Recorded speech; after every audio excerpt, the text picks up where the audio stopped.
One second. Interview మిమ్మల్ని what are the types of constructors అని అడిగితే మీ దగ్గర ఆన్సర్ ఉందా? ఓకే, ఇవాళ క్లాస్లో మనం టైప్స్ ఆఫ్ కన్స్ట్రక్టర్స్ నేర్చుకుందాం. Day 11 learn with Laya. మనం 10th క్లాస్లో ప్రీవియస్ క్లాస్లో why constructor, what is the constructor, what is this keyword నేర్చుకుందాం. ఇవాళ క్లాస్లో టైప్స్ ఆఫ్ కన్స్ట్రక్టర్స్ నేర్చుకుందాం. యాక్చువల్లీ మనకు 3 టైప్స్ ఆఫ్ కన్స్ట్రక్టర్స్ ఉంటాయి. Default constructor, no arg constructor, parameterised constructor. Default constructors అంటే మనం ఒక ప్రోగ్రాంలో ఏ కన్స్ట్రక్టర్ అనేది రాయకపోతే మనకు జేవిఎం అనేది డిఫాల్ట్గా ఒక కన్స్ట్రక్టర్ని ప్రొవైడ్ చేస్తుంది. అదే డిఫాల్ట్ కన్స్ట్రక్టర్. ఫర్ ఎగ్జాంపుల్ ఇక్కడ నాకు ఒక క్లాస్ ఉంది.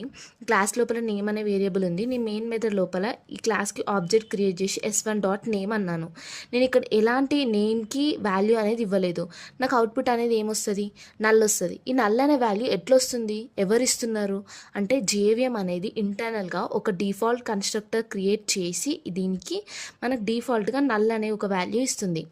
సో ఇది డిఫాల్ట్ కన్స్ట్రక్టర్. నీ ప్రోగ్రాంలో ఎలాంటి కన్స్ట్రక్టర్ లేకపోతే జేవిఎం నీకు డిఫాల్ట్గా ఒక కన్స్ట్రక్టర్ని ప్రొవైడ్ చేస్తుంది. కాబట్టి ఇది default constructor. Next no argument constructor. ఈ నో ఆర్గ్యుమెంట్ కన్స్ట్రక్టర్ అనేది మనమే రాస్తామన్నమాట. కానీ దానికి మనకి ఎలాంటి పారామీటర్స్ అనేది ఇవ్వము. పారామీటర్స్ అంటే ఇప్పుడు ఇక్కడ స్టూడెంట్ అనే క్లాస్ ఉంది. ఈ class name constructor name same ఉండాలి. ఇక్కడ మనం ఎలాంటి పారామీటర్స్ రాయలేదు, జస్ట్ ఇట్లా పారాన్సిస్ పెట్టి వదిలేసాం. సో ఇక్కడ ఎలాంటి పారామీటర్స్ లేవు కాబట్టి నో ఆర్గ్యుమెంట్ కన్స్ట్రక్టర్ అన్నమాట. సో నెక్స్ట్ ఏంటి? Parameterised constructor.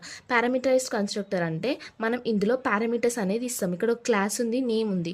సో ఇక్కడ కన్స్ట్రక్టర్కి నేను ఒక పారామీటర్స్ పంపిస్తున్నాను. ఏంటి? నేమ్ అని. ఇక్కడ పారామీటర్ ఉంది కాబట్టి ఇది పారామీటరైజ్డ్ కన్స్ట్రక్టర్. సో డిఫాల్ట్ అంటే మనకి ఇంటర్నల్గా జేవిఎం ప్రొవైడ్ చేసేది. నో ఆర్గ్ అంటే మనమే క్రియేట్ చేసుకుంటాం కానీ దానికి పారామీటర్స్ అనేది ఇవ్వము. పారామీటరైజ్డ్ కన్స్ట్రక్టర్ అంటే మనమే క్రియేట్ చేస్తాము, దానికి పారామీటర్స్ అనేది ఇస్తాము. ఇవి 3 types of constructors. Thank you.